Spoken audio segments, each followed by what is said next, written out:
नमस्कार, आर्या न्यूज देख रहे हैं आप। मैं हूं आपके साथ प्रियंका तिवारी। खबरों को विस्तार से जानेंगे।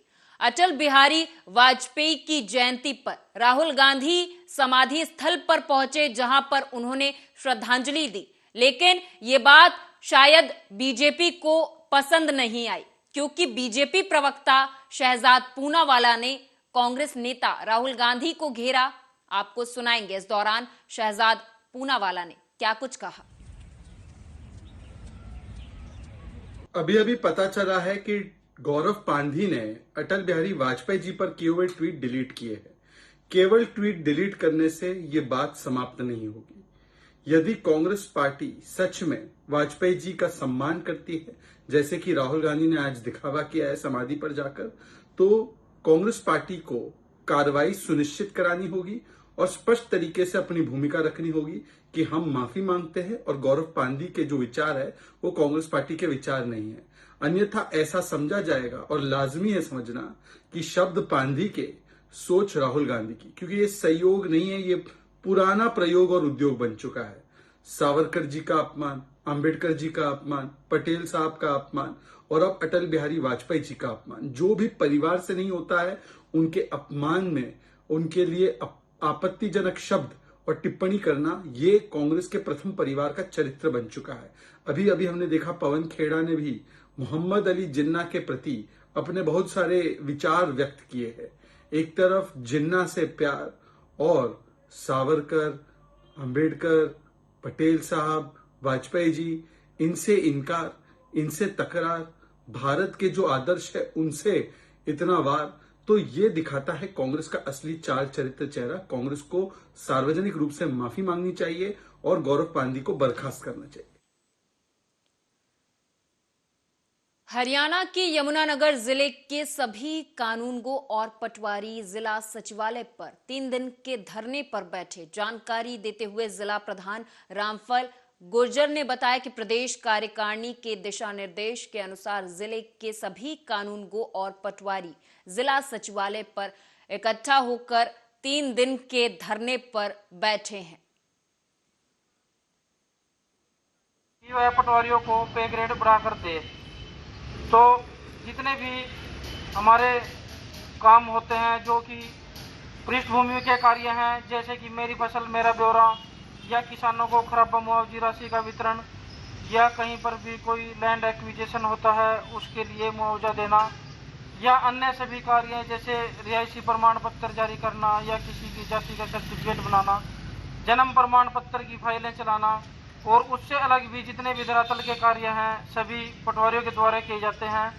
ऐसी कोई भी कार्यविधि नहीं है प्रशासन की जिसमें पटवारी का रोल न रहता हो, और पटवारी सुबह से शाम तक अपनी मोटरसाइकिल पे या जैसे भी उसके पास कोई भी व्हीकल होता है या किसी भी की हेल्प लेके वो सारा दिन फील्ड में घूमता है। उसके बाद दफ्तर का कार्य भी करता है, लेकिन उसके बाद भी उसका वेतनमान बढ़ाने में सरकार इतना संकोच कर रही है कि उसको जो जेई और अन्य जो हमारे हैं MPHW हैं, VLD हैं।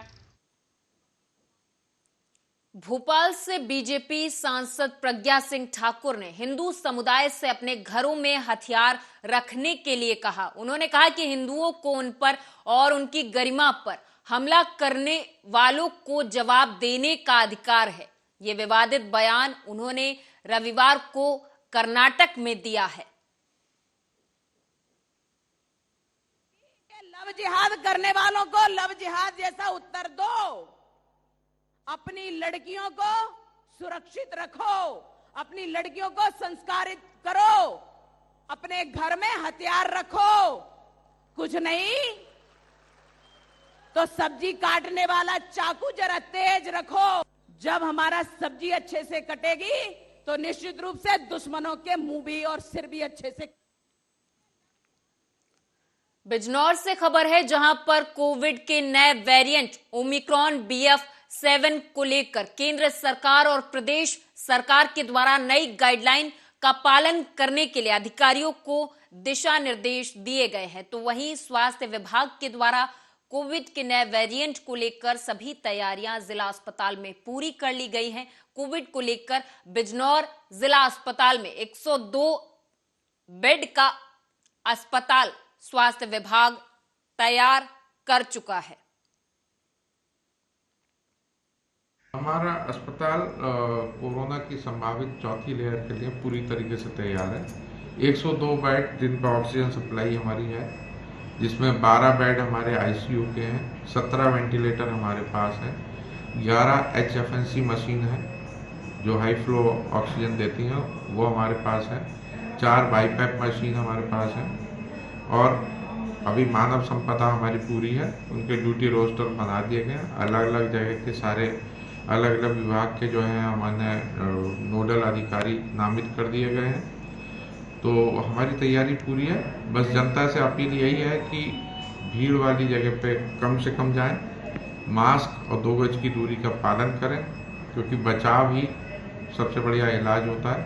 इसलिए अपने आप बचाव अभी से करना शुरू कर दें। अननेसेसरी अस्पताल ना आए। अगर अस्पताल आते हैं तो अस्पताल के साथ जैसे एक मरीज के साथ 3-3, 4-4 अटेंडेंट आते हैं, तो उसके एक मरीज के साथ एक ही अटेंडेंट आए तो ज़्यादा अच्छा है। छोटे बच्चों को अस्पताल ना लाएं, बहुत ज़्यादा बुजुर्ग हैं उनको। रायबरेली में पुलिस ने कई महीनों की मशक्कत के बाद लोगों के साथ मदद के नाम पर लूट करने वाले व्यक्ति को गिरफ्तार कर लिया है। मिली जानकारी के मुताबिक 9 जनवरी 2022 को रायबरेली के सुपरमार्केट स्थित SBI की मेन ब्रांच में राजेंद्र कुमार FD रिन्यू कराने आए थे। इसी दौरान ब्रिज कुमार वागवानी नाम के व्यक्ति ने मदद के नाम पर उनका विश्वास जीता और उसके बाद 5 लाख रुपए लेकर फरार हो गया। तभी से पुलिस ब्रिज कुमार बागवानी की तलाश कर रही थी और अब जाकर ब्रिज कुमार बागवानी पुलिस के हत्थे चढ़ गया है। सर, पूछताछ में क्या सामने आया? ये कैसे आया था और कैसे गया था? देखिए, वो घटनाक्रम तो मैं पूर्ण बता चुका हूँ, लेकिन उल्लेखनीय ये है कि ये जब CCTV फुटेज देखा गया था तो ये पता चला कि एक ई-रिक्शा से वहाँ पहुँचा था और निकल के यहाँ से ई-रिक्शा ही पकड़ करके वो आगे गया। बाद में जब हम लोगों ने और छानबीन की तो पता चला कि इन्होंने एयर टिकट कराया था यहाँ से, और एयर टिकट करा के यहाँ से सीधा मुंबई चले गए थे। फिर हमारी टीम ने मुंबई में भी इनका पीछा किया, लेकिन फिर ये भी पता चला कि मुंबई से कहीं और भ्रमण पर चले गए। कई दिनों तक ये इनको जो ट्रैक किया जा रहा था उससे हम लोग को पता चला कि कई दिनों तक ये अमृतसर में रहे, फिर अमृतसर से वापस आए और ये तमाम यात्राएं उन्होंने। नाम है आपका? मेरा नाम RP सिंह है। आज जो है आपका पैसा रिकवर हुआ है, तो क्या कहना है आपका? नहीं, ये जिस तरह से एक प्रकार से सट केस था, पता नहीं था कौन आदमी है, कहाँ का है, और पुलिस ने बिना किसी मतलब आधार के इतना बड़ा मामला ट्रेस कर दिया। ये उनकी मेहनत और कर्मनिष्ठा और उनकी ईमानदारी का परिचायक है। पैसा ज़रूर उसने कुछ खर्च किया है, ये अब उसकी बात है, लेकिन जहाँ तक पुलिस का प्रयास का है, हम तो कोई कमी नहीं देख रहे हैं। रायबरेली पुलिस के बारे में क्या संदेश देंगे? कैसा काम नहीं, पुलिस क्या कहना चाहेंगे? नहीं, रायबरेली पुलिस का काम बहुत ही सराहनीय रहा है, प्रशंसनीय है। इससे ज़्यादा और क्या बोलूं। MP के दमोह में लंबे समय से चर्चाओं में रहने वाला धर्मांतरण का मुद्दा लगातार गर्माता जा रहा। तो इस बीच क्रिसमस के दिन एक बड़ी घटना सामने आई है, जब एक साथ 200 से ज्यादा लोगों ने घर वापसी यानी कि ईसाई धर्म से हिंदू सनातन धर्म में वापसी की है। तो वहीं पंडित धीरेन्द्र शास्त्री का बड़ा बयान सामने आया। उन्होंने कहा कि कोई पैसे दे तो उसे ले लो। कोई पूर्व में बात की, स्वयं बागेश्वर बालाजी की कृपा के प्रभाव से वो चल करके आए हैं, और उसमें हमारे संतूलाल अहिरबार और 2-3 बच्चों ने बड़ी अकथ मेहनत की। उसके प्रभाव के कारण ही आज 1000, 100, 150, 200, कई सैकड़ों लोग, 200-300 लोग यहाँ पर सनातन धर्म में पुनः वापस हुए। यही सत्य की जीत और बागेश्वर बालाजी की कृपा का चमत्कार है। अब हमें और बलपूर्वक कार्य करना चाहिए ताकि जिस प्रकार इन लोगों के साथ भोले भाले लोगों को शिकार बनाया जा रहा, ये भारत में बंद। देख रहे हैं कि समाज में विभिन्न विघटनकारी योजनाबद्ध तरीके से काम कर रहे हैं। जो सनातन धर्म के हिंदू परिवार के वंचित या परेशान लोग हैं, उनको अलग अलग प्रकार का प्रलोभन दे करके धर्म परिवर्तन करवाते रहे हैं। ऐसा अपने दमों में निरंतर काम चलता रहा है और उन्हीं ऐसे जो विमुख हो गए थे, उन्हीं सभी सनातनियों के बीच संपर्क करके हम लोगों ने ये रूपरेखा तैयार करी थी, जिसके माध्यम से आज ये कार्यक्रम में काफी सारी संख्या में आप देख रहे हैं जो विमुख हो गए थे वापस अपने। तो वहीं अज्ञात कारणों के चलते पेटलावद में एक युवक ने फांसी के फंदे पर झूलकर आत्महत्या कर ली। पूरे मामले को लेकर पुलिस के द्वारा हर पहलू पर जांच की जा रही है। दरअसल शहर के पुराना बस स्टैंड पर स्थित बेकरी में कार्य करने वाले युवक धर्मेंद्र शर्मा, जिनकी उम्र 27 वर्ष बताई जाती है, उन्होंने अज्ञात कारणों के चलते अपने किराए के कमरे पर पंखे से फंदा लगाकर आत्महत्या कर ली। युवक के द्वारा आत्महत्या क्यों की गई, इसका खुलासा फिलहाल नहीं हो पाया है। मामले की सूचना मिलते ही हालांकि पुलिस मौके पर पहुंची और पूरे मामले की जांच शुरू कर चुकी है।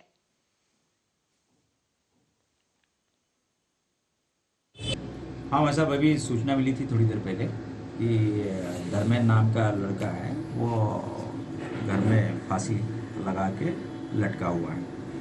तो सूचना पे पुलिस मौके पे गई और उसके मृतक के शव को वहाँ से उतारा है और आगे कार्रवाई जारी है।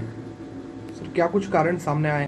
प्राइमरी इन्वेस्टिगेशन में तो जो जानकारी मिली वो डिप्रेशन में होने के कारण है। कोई सुसाइड नोट वगैरह सर सामने आया है? अभी कोई ऐसा कोई सुसाइड नोट वगैरह प्राप्त नहीं।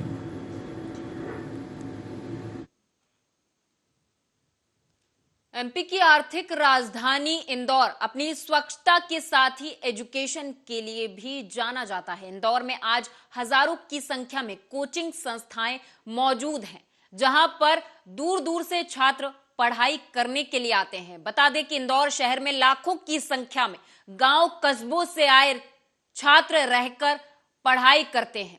समय के साथ कॉम्पिटिटिव एग्जाम को लेकर युवाओं के बीच काफी ज्यादा क्रेज देखने को मिलता है। ऐसे में ज्यादातर छात्र कॉम्पिटिटिव एग्जाम की तैयारी करने के लिए शहर में आते हैं और ज्यादातर युवा तो यहां पर पढ़ाई करने के साथ अपना खर्चा उठाने के लिए छोटा मोटा धंधा भी करते हैं।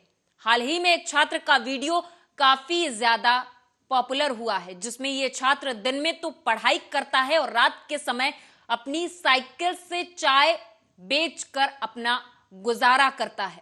वीडियो वायरल होने के बाद ही यह छात्र लोगों के बीच काफी ज्यादा पॉपुलर होता जा रहा है।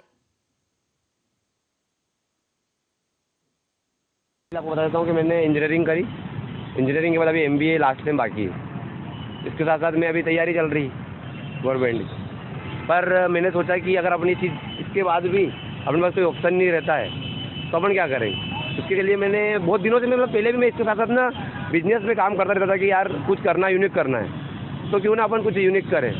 यूनिक कैसे करें? अब फिलहाल में ट्रेंडिंग में क्या चाय चल रही है, तो चाय अच्छा था कि अपन चाय से कॉस्ट भी कम लगेगी और मिनिमम कॉस्ट में अपना काम बिजनेस चालू हो जाएगा। तो मैंने एक कार्ट बनाया पूरा साइकिल वाली साइकिल 1 साल पहले का बनाया, फूड कार्ट बनाया साइकिल वाली, उसमें साइकिल लगी हुई है, उसको धकाने का काम।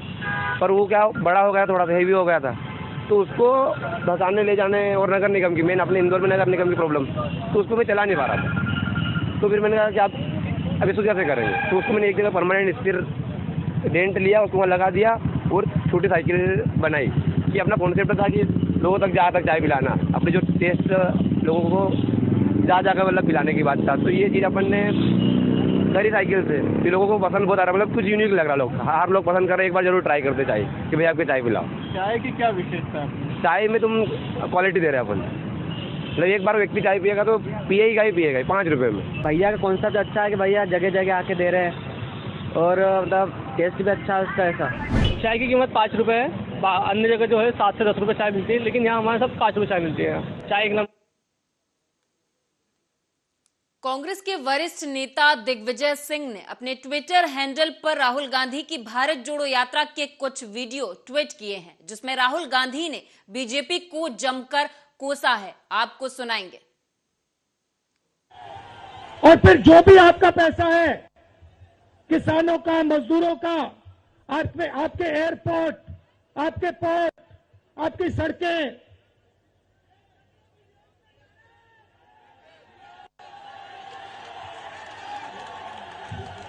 सीधा किसके जेब में? इनके मालिक के जेब में। इनको कौन चलाते हैं? नाम बताओ। देखो, सब जानते हैं, पूरा हिंदुस्तान जानता है। भाइयों और बहनों, ये नरेंद्र मोदी जी की सरकार नहीं है, ये अंबानी अदानी की सरकार है। अगर कोई भी कितने भी मुश्किल हमारे सामने आएंगे, हम आगे बढ़ते रहेंगे। लेकिन ये जो भारत जोड़ो यात्रा है, किसी पॉलिटिकल गेन के लिए नहीं है। ये इसलिए है, देश में महंगाई है, महंगाई के खिलाफ आज ये आवाज उठा रहे हैं। अनएम्प्लॉयमेंट है, उसके खिलाफ वो आवाज उठा रहे हैं। आज चीन हमारे ऊपर हमला कर रहा है, उसके खिलाफ वो आवाज उठा रहे हैं। हमने भी बड़ी कोशिश की पार्लियामेंट में अनएम्प्लॉयमेंट इश्यू पे बोलने का, इन्फ्लेशन पे, महंगाई पे बोलने का, बॉर्डर पे जो चल रहा है आज, चाइना घुसपैठ कर रही है, उसके ऊपर बोलने का। लेकिन ये सरकार बोलने नहीं देती और हमारी बात नहीं सुनती और चर्चा के लिए भी तैयार नहीं, चर्चा से भाग रहे हैं। अगर आप में हिम्मत है तो पार्लियामेंट में चर्चा करो, लोगों को मालूम होने दो कि आप किस मंशा से, किस नीयत से आपको चर्चा छुपाना चाहते। जब पंडित जवाहरलाल नेहरू जी के जमाने में ये बात आई थी चाइना का हमले का, उस वक्त पंडित जवाहरलाल नेहरू जी पार्लियामेंट में चर्चा के लिए तैयार हो गए। 165 एमपीज उस चर्चा में हिस्सा लिए। 1965 में भी चर्चा हुई, उस वक्त विदेश नीति पर, उस वक्त भी 3 दिन चर्चा चला। इस ढंग से कांग्रेस पार्टी जब भी हुकूमत में होती है, उस वक्त कोई चीज छुपाती नहीं, सभी लोगों को बताती है, जनता को बताती है। लेकिन मैं पूछना चाहता हूं, मोदी जी, आप क्यों छुपा रहे हो? आप क्यों पीछे हट रहे हो और चर्चा से क्यों भाग रहे हो? हम ये पूछना चाहते हैं। तो इसलिए दोस्तों, इनके जो चैनल है ये भी नफरत फैलाने का काम करते हैं। 24 घंटा हिंदू मुस्लिम, हिंदू मुस्लिम, हिंदू मुस्लिम, हिंदू मुस्लिम, हिंदू मुस्लिम। ये सच्चाई नहीं है भाइयों और बहनों। मैं चला हूं कन्याकुमारी से यहां तक, ये सच्चाई नहीं है। ये मीडिया में चलाया जाता है, फैलाया जाता है। ये देश एक है। इन सड़कों पे लाखों लोगों से मिला हूं, सारे के सारे एक दूसरे से मोहब्बत करते हैं, प्यार करते हैं, गले लगते हैं।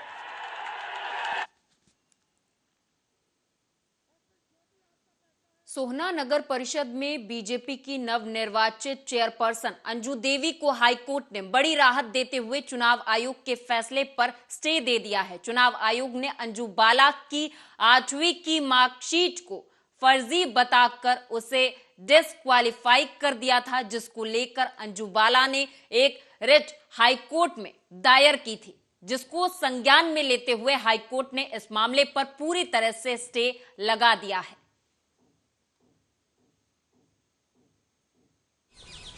मामला ये था, सोहना नगर परिषद चेयरपर्सन का जो पद था वो महिला एससी रिजर्व था। उसमें मेरी धर्मपत्नी श्रीमती अंजू देवी ने भारतीय जनता पार्टी की टिकट पर चुनाव लड़ा था, जो 22 जून को जिसकी गिनती हुई थी और उसमें विजयी घोषित हो गई, जिसमें विरोधी पक्ष को 1864 वोटों से हराकर ये जीत हासिल हुई। और जो हारने वाली पार्टी ने कोर्ट में पिटीशन डाल के वो डाला, केस डालकर हमारे विरुद्ध कार्रवाई की कि इसकी मार्कशीट जो है फर्जी है। उसकी वहाँ पे इंक्वायरी जो चुनाव आयोग को दे दी गई थी कोर्ट के द्वारा, और चुनाव आयोग ने एडीसी के द्वारा इंक्वायरी कराई। एडीसी ने जो है रिपोर्ट बना के दी, वो उसी को आधार मानकर चुनाव आयोग ने हमें डिस्क्वालीफाई कर दिया। और जो डिस्क्वालीफाई किया उसके विरोध में हम जब हाई कोर्ट गए तो हाई कोर्ट ने जो चुनाव आयोग का जो ऑपरेशन था उसको स्टे करके और उसको रोक दिया गया है। ये अंजू बाला एलियास अंजू देवी चेयरपर्सन के पद पर नियुक्त की गई थी। उसके अगेंस्ट अपोजिट पार्टी ने कोई रिट पिटीशन फाइल की थी। उसमें इंक्वायरी एडीसी महोदय ने की थी और एडीसी महोदय की इंक्वायरी के बेसिस पर उसको डिस्क्वालीफाई कर दिया गया था चुनाव आयोग द्वारा। उसके अगेंस्ट इन्होंने writ petition under section 226 file की। उसमें जो ऑर्डर पास किया वो ये ऑर्डर पास किया कि 24/3/2023 तक उस ऑर्डर 28/11/2022 के ऑर्डर का ऑपरेशन स्टे रहेगा और notice of motion opposite party को जारी कर दिया। मेन जो थे रिट पिटीशन में ये ग्राउंड लिए गए थे कि पहला जो ऑर्डर है without leading the evidence, without appropriate evidence disqualify किया गया। तो एविडेंस का मौका मिले दोनों पार्टियों को, ये एक्सेप्ट करते हुए नोटिस ऑफ मोशन जारी कर दिया। और नोटिस ऑफ मोशन जारी करने के बाद जो ऑपरेशन था ऑर्डर का 28/11/2022 का, उसको एक्ट्रेस तुनिशा शर्मा के सुसाइड मामले ने पूरी टीवी इंडस्ट्री को हिलाकर रख दिया। उनके कथित एक्स बॉयफ्रेंड और को स्टार शीजान खान को पुलिस ने हिरासत में ले लिया है। अभी भी मामले की जांच जारी है और लगातार तुनिशा से जुड़े लोगों से पुलिस पूछताछ कर रही है। इस बीच एक और बड़ी अफवाह को पुलिस ने खारिज कर दिया है।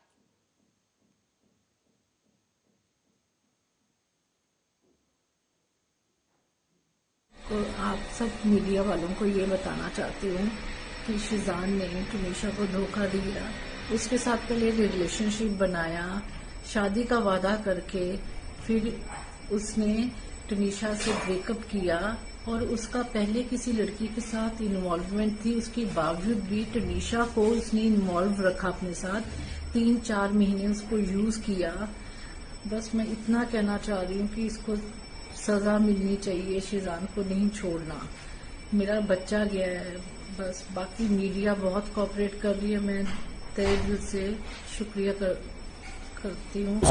उन्होंने कुछ तो आपको बताया होगा ना? किसी कंडीशन में नहीं है, अभी बात करने की कंडीशन में नहीं है। She is also depression. बाकी जैसे ही आपको कोई अपडेट होती है तो बताते हैं। आज नहीं होगा क्रिमेशन, मे बी कल या परसों होगा। आखिरी तमन्ना ये है कि जब तक मैं तो जब तक कुछ भी नहीं है। अच्छा हाँ सर, आप इधर भी जब भी वो रिलेशन में थी आप लगातार संपर्क में रहेंगे, कभी डिप्रेशन में दिखी आपको? कभी कुछ ऐसा नहीं है, ऐसा एक्सट्रीम कदम की बेटी है, उसको क्या डिप्रेशन होगा? वो अच्छा अर्न कर रही थी, सारा कुछ कर रही थी, लेकिन उसको कॉन्फिडेंस में लेके ये सारा कुछ किया गया। बाकी पुलिस प्रशासन जो भी कर रहा है हमें उस पर विश्वास है। आपको कोई साजिश नजर आती है इसके पीछे? आपको लगता है कि कोई कॉन्स्पिरेसी है, क्या उसको ब्लैकमेल किया जा रहा था कुछ? उसका फोन जब आएगा बाहर उसमें सब कुछ पता लगेगा। मैं ऐसे नहीं कह सकता हूँ किसी को ब्लेम करूँ। जो भी है, पुलिस कस्टडी अभी रिमांड ली हुई है। पुलिस ने 4 दिन की पुलिस कस्टडी रिमांड मिली हुई है और जो एंगल से करना है वही सभी एंगल से पुलिस इन्वेस्टिगेशन कर रही है और करेगी। कॉज ऑफ डेथ क्या है अगर कुछ आप? कॉज ऑफ डेथ जो है उसका ड्यू टू हैंगिंग आया हुआ है, मतलब फांसी लगने से। उनकी माताजी का क्या कहना था इस?